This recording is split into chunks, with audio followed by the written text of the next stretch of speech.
Today on Your Ag Empire, we're joined by a woman who's just as comfortable in the boardroom as she is in the branding pen. Sharon Beach is a rancher, a lifelong leader in animal health, and a powerhouse in private equity.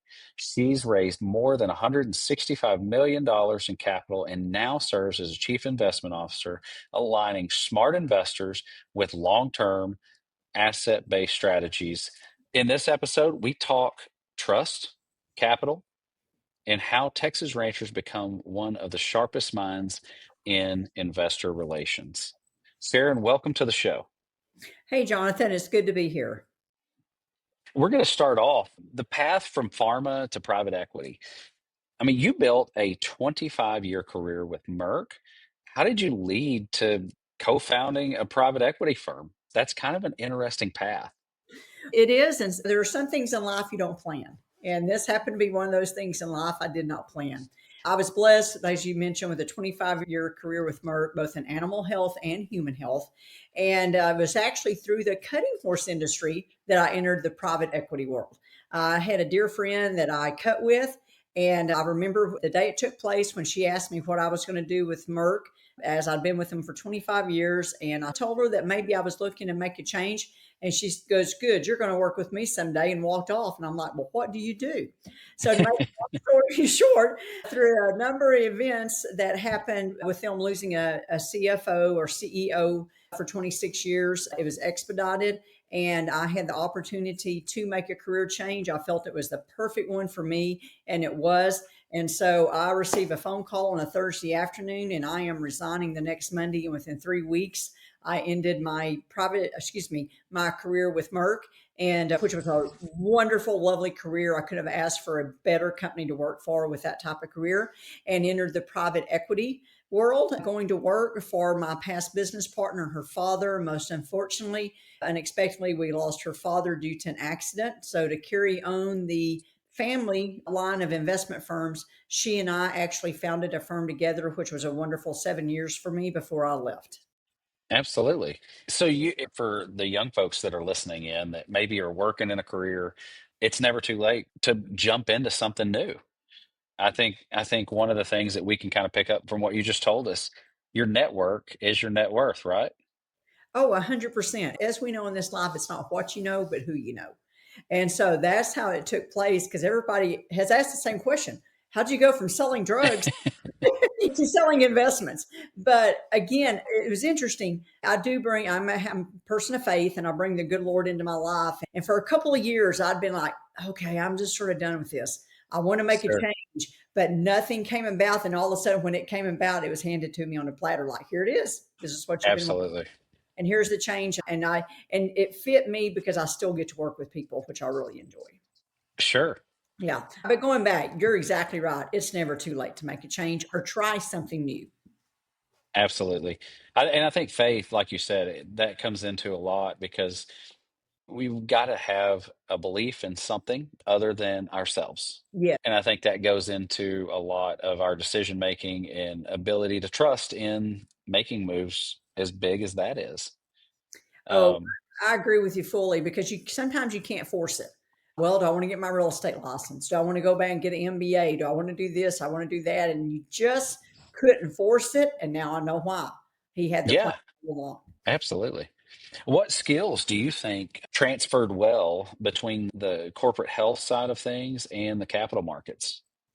Jonathan, a lot of times when it comes down to it, it's people skills. It's working with people. But in my 25-year career, I had the opportunity to do anything from selling to managing team members to leading national task force. So, as far as making the or what skills transferred, if you're good at what you do and you're passionate about what you do, it's the same skills. I'm dealing more with numbers now.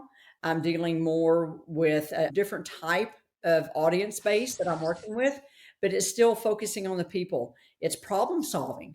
It's being Hmm. innovative. How can we fit into their portfolio? How can this investment benefit them? It comes down to emotional intelligence. You got to figure out, are they interested or not? Are we wasting each other's times, or is there a true relationship here? So I feel like those are some of the basic skills that works in both industries.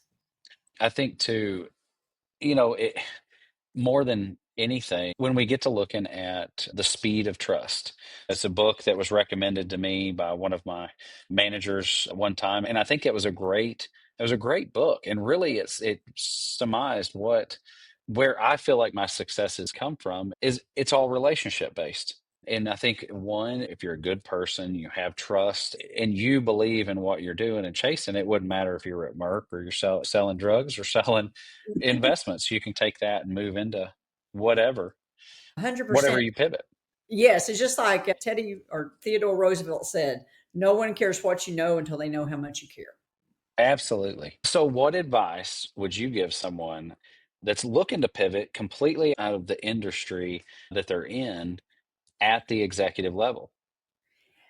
First of all, don't be afraid to take a risk. What are you interested in? There's all different areas. Even though mine came unexpectedly, numbers are my game. Working with people, I enjoy that. I enjoy bringing them something different. And with Merck, Hmm. we go back there. I was very blessed that what we had was different with whatever I was doing at the time because Merck always was a leader in what type of drugs they came out with. They were never Me Too or lookalikes. So it was innovative and you got to take something new. And the same with whatever you want to do, figure out a couple of your passions, I guess you could say. Just like what I did is whenever I decided to exit the private equity company that I was in last year, and I took a couple of months off, enjoyed my horses, did some other things. I'm like, okay, what is my passion? It's Sure. the good old Texas agriculture. So I narrowed it down. I'm like, okay, I would like to find something to do in agriculture part time. At this stage in my life, in my career, I love to give back. I got a master's in education, maybe planning to teach at a small college someday. But I want to advise. I love watching the light bulb come on in people. And so Hmm. that's what helped me dictate, okay, what do you want to do next? Because I'm not ready to fully retire. So I think it's just figuring out your areas of passion and then, okay, taking a risk and then don't be afraid to ask and tap into your network. Those, Would you advise someone not to make those decisions based solely on money? oh, 100%. 100%. Money's nice, but it's not true happiness.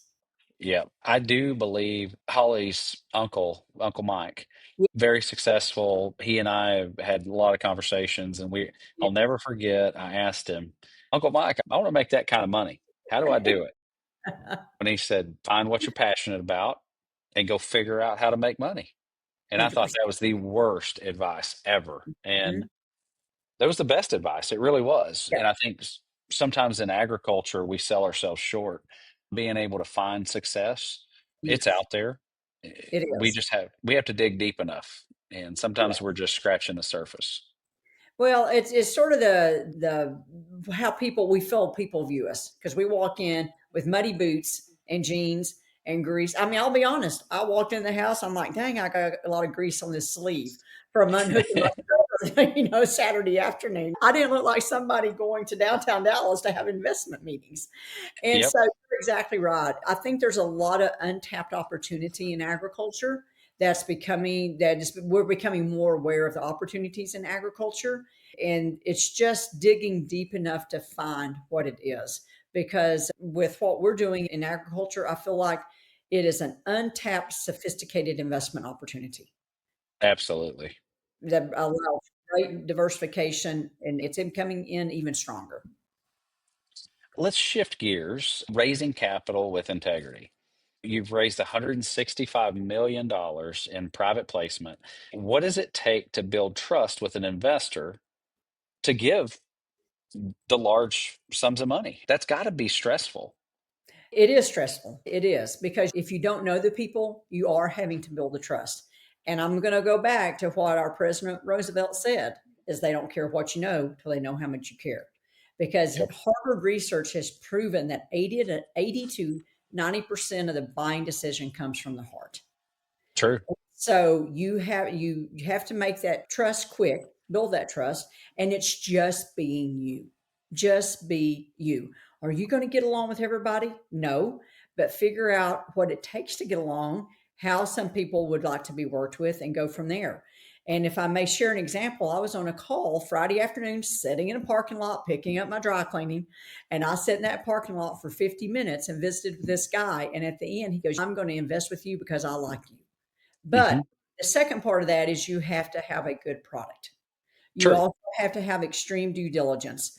Whenever you send out an investor book to someone, that investor book has to have the I's dotted 3 times and the T's crossed 4 times.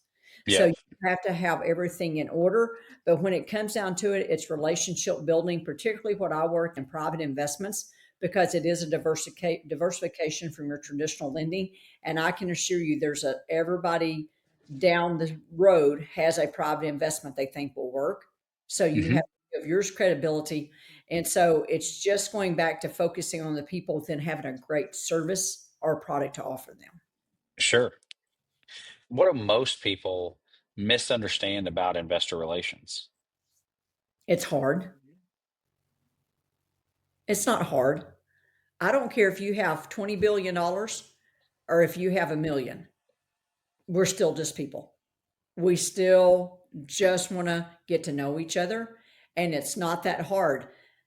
Are we writing a different check? Yes, this gentleman might write us a $10 million check, and this one may come in at the minimum of 250,000, but it's just extra zeros. There's nothing special about it, and it's not that hard. It's just going out there, being diligent, being yourself, being trustworthy, and doing the job that's been placed in front of you. And accepting no, because they may say no this time, but guess what? They're going to watch you. And then Yeah, the time you go back, so be gracious about your no. Be very gracious and just thank them for the opportunity. That's the biggest trick about it. how has your ag background helped shape how you talk to the high net worth individuals and institutions? Being real. Agriculture people are real. Not that other sectors of our world are not, but when you learn to care for animals when you're 5 years old, another living being, and you Hmm. have to adapt because you don't know if you're going to have to get up at 2 o'clock in the morning and go take care of a problem with that animal. You have to be home to water that animal in the Texas heat.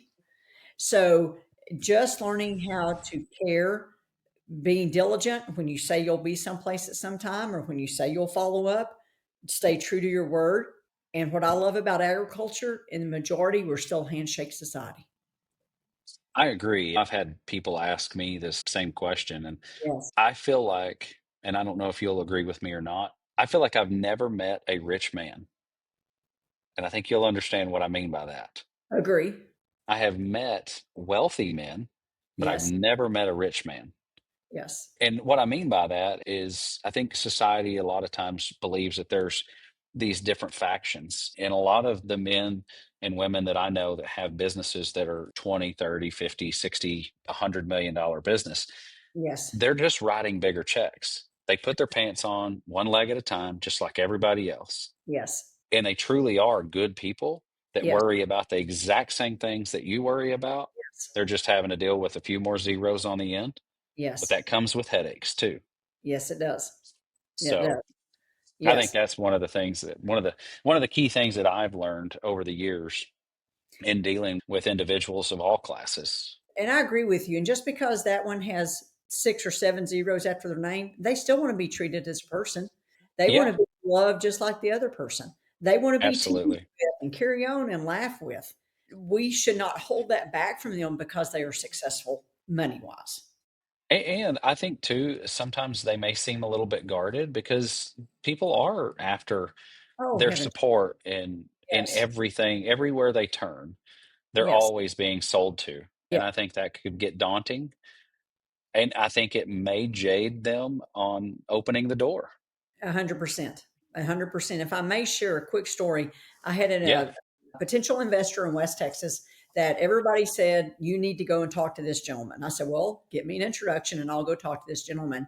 Self made person, started off selling stuff out of probably the trunk of his car and sold the company for 4 or 500 million dollars. And they said, if you get a smile, you're doing good.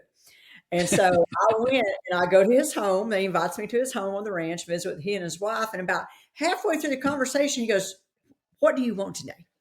I'm like, so I almost said his name, but I'm like, I don't want anything. I said, I'm just here to tell you who we are, what we do, what we have to offer for diversification in investments and our history. He goes, so you don't want any money today? And I'm like, no, I don't. I don't want any money today. And he goes, so you're here just to introduce yourself? I said, yes, because for one thing, you're about 6 hours away. So whenever Hmm. we have another fund, I may not can make it out here. So I'm going to pick up the phone and call you or email you. But in the meantime, I'm out here and I wanted the opportunity to come. So I believe in face-to-face meetings. And I said, let me ask you this. Evidently, you get a lot of phone calls, people wanting money. He goes, every day. He goes, a guy Hmm. called me yesterday wanting 500,000. I'm like, for what? He goes, nothing. He just thought I should give him 500,000. And I couldn't help but laugh. Yeah, I know. I couldn't help Lord. but laugh. I'm like, well, at least I'm going to give you something back if you give me 500,000. I said, but no, I don't want any money today. He goes, just because of that. And you want Hmm. to come and meet me, I will invest in your next fund. And he did at $1 million. Wow. I love it. Very impactful. Yes. I love it. Yeah. Well, let's shift gears Sure. because we have formed a partnership and started EA Capital. Yeah. Let's spend a little bit talking about EA Capital and what that is. You bet. Uh, You bet. What drew you to join up with us? Well, that's another God thing as far as I'm concerned. Another God thing. But honestly, whenever had taken a few months off, and as I shared with you earlier, okay, Uh-huh. my passion's agriculture. I want to get back into agriculture because I left agriculture in 2002. And I want to help people. I want to, in some form or fashion, help people do something for the greater good, is what I want to do. Because if we don't help each other while we are here, why are we here? If we don't help Yeah. each other while we're here. So, just as you and I have talked, which I have been amazed, I finally have a TikTok account, but how your business has grown because of TikTok. I noticed that today somebody viewed my profile. I'm like, well, it's rather boring. I have nothing on my profile. I'm just on there to follow other people. LinkedIn is the avenue for professions to Uh-huh. in this day and time. And so I was tootling around putting in agriculture and I see this Empire Ag ad. Well, I read through it and it talks about accounting position, but the last sentence caught my attention. And it said, with the possibility to advance a client facing role. I'm like, forget all that. Put me in the client facing role. And as Yeah. you know, I bugged you. Sharon's very persistent, but I appreciate that about her. Yes. But Jonathan, in all seriousness, I went to your website and I Yep. clicked on everything I possibly could. And when I went through the mastermind programs, I saw Bible study and I saw mental health. And then I researched you and I researched Holly. I'm like, these are the type of people I want to work with. And then that's when I went on my persistent campaign for us to Yeah. meet. Yeah. But that was it. You were agriculture. We were doing something to help people. I liked your background. And when I saw Bible study and mental health, I'm like, okay, these people are wanting to help. They're not out here to consult. They're probably getting in the trucks and tractors and in the fields with the people they're working with. And I Well, was, and as you do. that was our thing when we started Empire Ag was just there's three pillars, the body, the mind, and the spirit. And what I've noticed, a lot of individuals in agriculture, farmers, ranchers, a lot of them are beat down. They've abused their body. Spiritually, they're lacking just because of years of just hailstorms, markets eroding away, like everything. And so they've lost their focus. And then mentally, it's they start getting drained. Yeah, And where does a lot of that stress come from? It comes from the business side of things. makes sense. So I feel like what we've done is we've been able to build Empire Ag has got it's a foundation. Yes, So if you're going to be a part of Empire Ag, you've got to buy into the change. You've got yes, to know that you're tired of status quo yes, and you're going to be part of this group. And yes, then we're going to move you in and get into Empire Financial Services where we can clean up your accounting, have yes, you to where we can tell the story through your finances. yes, And then you and I start an EA Capital instead of us building a loan portfolio that goes to a bank that yes, doesn't understand ag anyway. Now they can borrow money straight from us. exactly. And we assist them in the risk management. We protect our investor. We protect our borrower. Yeah. This is a world that brings us back. It does. And what I like about it is I share with people when I tell them about Empire Ag, this is just an organic growth. It's not like, oh, I met a couple and they have an idea. Let's go make private credit funds and do direct lending. Yep. No, we have the niche that's really sets what you have built in a short amount of time, what, 5.5 years maybe now? Hmm. Empire Ag and financial services, the people, you don't understand how people view that. And I wish I someday I'll be able to portray that to you. But then it was just the next organic step because what you do in the financial services and consulting with helping them with their loan packages and what you see. And everybody knows it's interesting to me. Everybody knows or has some awareness of how tough it's getting for agriculture. So just to summarize what you said, we're making it easier. We're protecting our investor. We're protecting our borrower. We're protecting our Empire Ag client and helping them protect their empire. Absolutely. And I think it's one of those deals. I've had a lot of communication with bankers across the Yeah. country Yes. since you and I kind of been on the trail. People are getting wind, and it's been interesting to follow this. But I thought they would see us as a threat. Yes.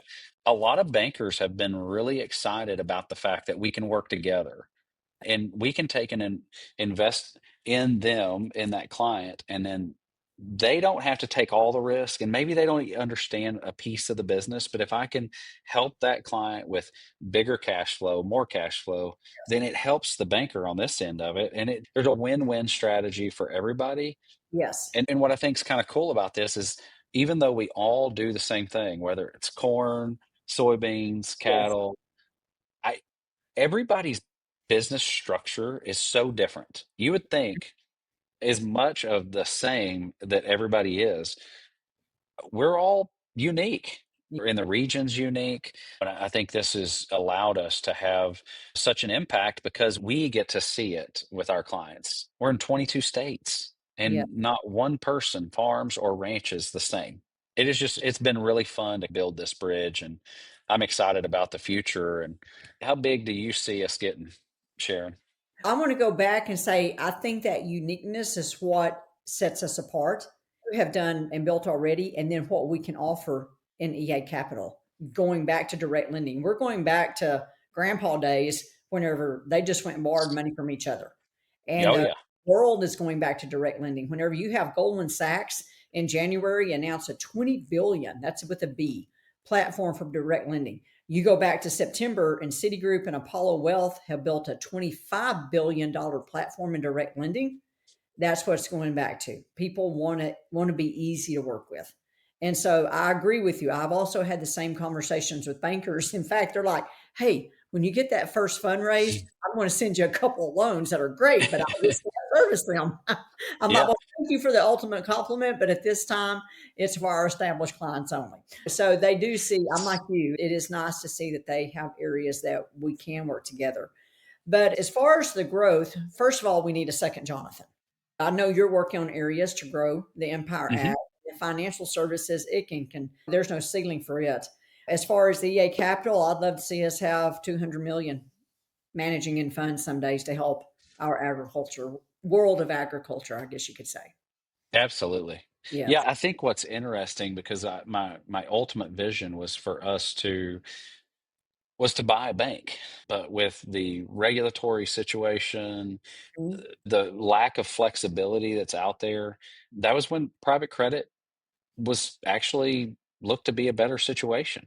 Yes. We could cross state lines. We can help guys where they need to. If they cash flow on a five instead of a four, we've got opportunity to make things happen that a banker can't sometimes just because of the rules and regulations they're under. It doesn't mean they're bad people. We're not beating up on them at all, but it's just the nature of their industry. And so we're hoping to fill that gap. And 100%. And a lot of times when you hear the words private credit or direct lending, that could have a mhm, stigma as in, oh, well, you can't get a bank loan, so you got to go down the street and get it from somebody. But yeah, that's what it is. The way private credit and direct lending is growing in our economy, it supports about 24 million jobs a year in our economy. It is a yeah, vital part of our economy. Direct lending is, and it's growing. It's every day. So it's not a bad thing. We're not pawn shop loans. We're not pawn shop. no, It's just alternative capital or alternative methods for capital access is what it is. absolutely. and becoming more sophisticated in it as far as what we're able to offer. And I think these other industries that are like ours, where you've got your really heavy asset intense as far as total value that these guys have, and with inflation hitting like it did after COVID, we took the small mom and pop farm that maybe had $2 million worth of assets that are now sitting on 10, 12, and 15. So Yes. every decision that they make is attached with a lot of money that Yes. Yes. they've never been in that situation before. And so I think that's why a lot of farmers and ranchers are really looking at, how do I be more efficient? I need to have someone on my advisory team to help Mhm. me. And I need to be better on my financial record keeping to make sure that I'm telling my story accurately, Yes. because not only is there a lack of ag lenders across the nation, Mhm. we're seeing some banks like not really that interested in almost divesting of some of their ag portfolio because there's a lack of knowledge. Correct. So I'm excited about where we're going. I kind Oh, of think it's I I agree 100%. And just to clarify our listeners, what EA Capital is, we actually form private credit funds for hmm direct lending purposes for established Empire Ag clients, and we do this through capital from investors. So what we're also offering, not only are we helping our farmers and ranchers, our agriculture producers with direct lending, but we also offer risk averse, very solid returns to investors. And it hmm gives investors a diversification from your traditional and conventional lending, investing routes, the stock market, absolutely. real estate. It gives them an opportunity. And now, with what we're doing with agriculture, we're actually able to give investors an avenue to get engaged in agriculture, which has not been present in the past. Yeah, and I think it's been interesting. One thing that we are going to offer our investors is, I want to tell the story on how this capital is improving or helping or Yes. building those family legacies that they have. Yes. I think it's important that they know the impact. Not only are they getting a good return, but the story of what they're doing. Yeah. I think Yeah. it's going to be so crucial as we move forward for them to have that connection. At Yeah. the end of the day, money's money, it's just paper, but they're really truly having an impact on the family farm and ranch across this country. And By all means, I've had two investors that had never invested with me before considering investing with us. And their exact phrase was, because I'm doing something for the greater good yeah, versus just making money. We're doing something for the greater good. and we want them to make money. I want our investors to be Sure. excited about being a part of EA Capital and knowing the impact that they're having on everyone's lives. And I really truly think that the days of just sticking your money in the stock market and walking away, I think Mhm. they're kind of over. Yes, yeah, they are. And one thing that I think that EA Capital, we set ourselves apart just as you do with Empire Ag, is we're one on one with that person. Whomever hmm that investor is, we're one on one. We want to talk to them face to face, tell them the story, share with them the story, and we continue those relationships. My investors become my friends. 100%. I They become yes. my friends. I've talked to, since we've gotten into this space, and it's kind of interesting. You talk to some of these fund managers and they're raising capital, but their interaction with their investors is not, once they get the check, it's gone until it's time to get the check back. And I don't want that relationship with what we're doing. I don't want that at all. I want us to be able to keep them abreast of what's going on. I want them to feel comfortable to call us at any point in time. Sense. And like you said, I want to spend time with them. I want to be able to let them know Sure. what we're doing and the impact that we're having. Oh, 100%. And that's what builds that loyalty. We're not after that one time as far as how we view investing. We're not after a one time investor. We want that same person over and over. Yep, That absolutely. goes back to the loyalty that we see in agriculture too. It sort of goes hand in hand. Sure. Compared to the private equity, like EA Capital versus being private credit versus Mhm. PE, is Mhm. there a big difference in that? It depends on what you're offering, the product that you're offering. When you come to private equity investing versus private credit, you can have so many models. The model I worked with was raw land in the path of development, entitle it and settle it to developers, or working with well served industrial parks. Everybody with land's like, oh, I can do that. I can do that on Sure. my. That's not anything unique. Versus the private credit and direct lending, you know exactly where that money is going, and you're helping somebody. For Yeah. in our aspect, you're actually helping somebody. Versus in the private equity, you just put the money there, let it work, and then you get your profit back when the land sells. Sure. Well, guys, I want to, for our listeners out there, I want you to know that I would not have been opened up to this world if Sharon hadn't been persistent on LinkedIn and I hadn't responded That's to right. that. So I want to encourage you to remember not everybody's a spam person that's in your inbox on LinkedIn or whatever, but there are Yes, real people out there that are really truly they may help you build the next empire in your life. So 100%. I encourage you to reach out, to stay in contact and build that network because I think it's important. I really do. Yes. Let's shift gears, Sharon. So, women in finance, women in ag. You've led in male dominated spaces, both in Wall Street circles and the horse arena. Like, what's kept you grounded in that? And I don't think about it being a female or a male. And in agriculture, the way you're raised, you just go do the job. Whatever needs to be done, you just go do the job. It doesn't matter what gender you are. But I would say being raised around agriculture, I had a challenging childhood, I think, which helps keeps me grounded as well. I was an FFA growing up and then chose to go to Texas A&M. And I've had agriculture, and then I call it, I have a horse disease. People are not happy horses. So I think agriculture does a great job of keeping you grounded. While I may be in hills and my suits going to downtown Dallas with investor meetings with people who have net worth in the billions, I'm out here on my tractor on the weekend getting grease all over my shirt. Sure. So I think it's also a choice. It's my faith that we're here for a reason and to help others that we can. But agriculture played a big part in that because we are salt of the earth people. We're still handshake people. And who knows, we may go to a horse event and end up at those people's house spending the night. And Absolutely. or some people in the world would think you're an idiot for doing that. So it's the blessing we have of working in agriculture. What advice do you have that are trying to build careers in high capital or high ag environments? Just what would you, what kind of advice would you give them? You bet. I think to me, the most important thing is education. Know what are you seeking, why are you seeking it, and know everything that you can about it. If you're wanting to make a career change, if you're wanting to advance, if you be the innovator, find solutions to problems before they have to be asked. If you Sure. complain about something, go with it with a solution. Don't be a complainer, be a problem solver.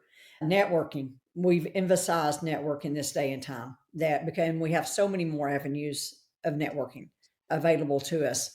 Get out there, get to know the people, get if you're wanting to go to a particular industry or a different career path, get to know those people. Don't be afraid to ask. Don't be afraid to ask. Say yes as much as you can. You're invited to a conference. You're invited to a roundtable discussion. You're invited to this. Say yes as much as you can. And you have to put yourself out there. In fact, I have a young lady I'm mentoring. She's sort of reserved, just wants to do her job. And she goes, I realize I've been overlooked. I've got to make myself known. I said, absolutely. And you can do it in the most professional way there is. Yep.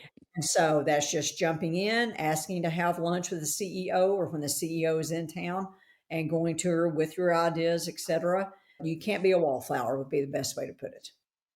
I was talking to some investors and they own multiple businesses and deal with employees all the time. And Yes. the one thing that sticks out to them is when an intelligent, educated individual Yes. is willing to get their shoes dirty. 100. They're not up here, like they're Right. willing to be wherever the business needs them in Yes. order to succeed. And I think that has stood out because I've heard that over and over again. And I Yeah. want to encourage my daughters to do the same thing. 100%. Just like I was at a ranch one time talking to potential investors, and they had somehow a gate open, and they had cattle running left and right. And I just happened to have boots in the car. Evidently, I had come from riding or gone riding. I'm like, hold on a second. And I'm in a suit. I'll throw those boots on, and we're out there gathering cattle. And Yeah, he's like, you've got my business. You know what I'm sure. saying? but just being willing to jump in and help too, as well. I agree. So, what are the common traits that you see between high performing investors and business owners and top tier horsemen? I don't care if you're number one horse trainer in whatever discipline it may be, highest Hmm. money trainer, or you're Jeff Bezos, owner of Amazon. It's dedication. It's knowing your business. I'm talking about your business. You know the ins and outs. For a horse trainer, how much does that pound of feed cost you? How much does that flake of hay cost you? How much does that stall cost you? And I think education's the key. You're always willing to learn. You're always Yeah, willing to try something different. You're always willing to observe. Input is very important. A lot of people don't want to be told what they're doing wrong. And you have a good tight circle that will be honest with you in decisions you're making. That's very important too. So whether it's riding a horse, training a horse, or one operating the world's largest company, it's due diligence and commitment. I love it. Yeah, that is the truth. I feel like that's one of the things I've noticed too about a lot of the C suite level successful businessmen and women. They're not scared of asking questions. Correct. And sometimes they're fishing to see who will give them Yes. an actual answer or who's the yes man in the room. You never know when you're being tested. Yep. I've thought that's been interesting. So Yes, it definitely is. And the old adage, if you think you're the smartest person in the room, you need to find a new room real quick. that's the truth. It's just like I've been invited to a round table again in downtown Dallas with CEOs. I'm like, yeah, I'm probably going to be the dumbest one at the table, but that's okay because I'm going to learn a lot for us. Absolutely. That's the key is put yourself in those uncomfortable situations. And that's where growth and learning happens. 100%. 100%. Because the more successful you are, the more you'd rather have somebody ask questions than think they know it all. Absolutely. Yeah. So let's shift gears here. The ranch, the horses, and the vision. Tell Yes. us a little bit about your ranch. What are you raising? How does it fuel your soul? Well, thank you for the kind words. I don't really consider my little place a ranch, though. It's not quite big enough in Texas. But my little place I have right now, I actually raise a lot of coastal hay. I don't know what Yeah. it is about this little piece of land I have, but it's the sweet spot in this part of the world as far as grass. So Hmm. as long as we get the rain, and then I have cutting horses. It's the discipline I've chose to participate in. And I have retired horses. I have a couple of foals on the ground, and I have competitive horses. Very, very blessed to travel around the country and compete, hauling for world championships in the past. So that's my passion. I'm one of these that I like to have a horse around. It's just truly my passion along with agriculture. My place keeps me busy here, big enough to have a tractor and a few implements and grow and sell hay and keep that ag exemption, which is the most important thing. And so anyway, so that's what I do here on my little place. Cool. Now you've competed, serving in the National Cut and Horse Association. How has that shaped your leadership style? Learning to be flexible. When you work with a nonprofit and you work with people from all walks of life who we don't have to do something and there are personal agendas, you have to figure out how to corral all that to reach the objective that you want to reach. Hmm. And flexibility, being open-minded, listening, and truly listening to someone's opinion. I've been a director, I've been chairman or vice chairman of the governance and long range planning committee for 10 years. And thank goodness this year I go off. But Sure. then it was a compliment that I was asked to be on the finance committee for the association. So, in fact, I'll sit in on that first meeting Thursday in San Antonio. So, I get to take some of my experience from the investing and help the association on the finance side. But when I'm saying all walks of life, you've got the person out there that shows up in the 20-year-old truck and trailer, but they may have the best horse backing out of that trailer. And then you have the Prevost bus pulling up with people who can buy the $500,000 horse. And you have to find the balance in working with both those type of individuals. Absolutely. I think that's huge with all organizations. I was Yes. actually just having that conversation with a gentleman here at the Santa Gertrudis group. You've got the long time, well established ranches that a lot of old money, been there from the very beginning. Yeah. And then you've got the new ones that have 20 head and they're Yes. just getting into it and Yeah. balancing all of those people and their directives. And sometimes that can be a tough chore for working with organizations. Yes, it is. And you learn to bite your tongue a lot. Absolutely. It's been fun. What I've enjoyed serving the association. Absolutely. We all need to give back, and especially into the groups that we've partaken in and benefited from, maybe our kids have benefited from. I think Yes. it's important for us to give back and to help, and I commend you on spending a lot of time in with that organization. Thank you. Thank you. What role do legacy and stewardship play in how you approach business and investments? Stewardship to me is doing the best with what you have.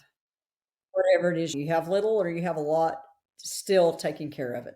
And as far as legacy, I always want to try to leave something better than what I found it, or a Absolutely.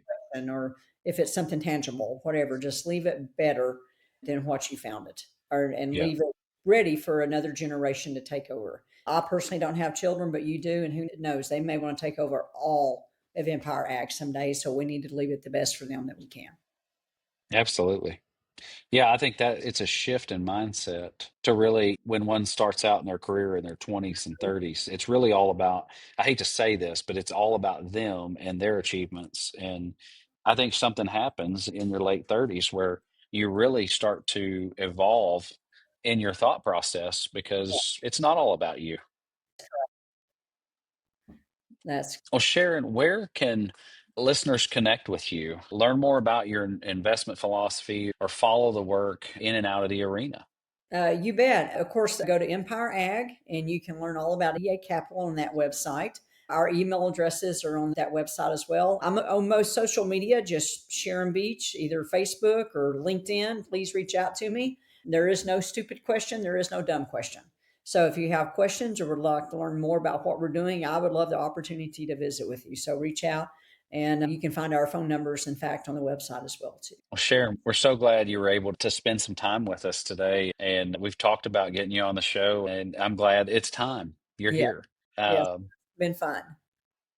Thanks for tuning in to Your Ag Empire. If Sharon's story reminded you that sharp strategy and deep roots go hand in hand, go ahead and share this episode with someone building toward their own legacy. Hit follow. We've got more stories like this coming your way. Be good or be good at it.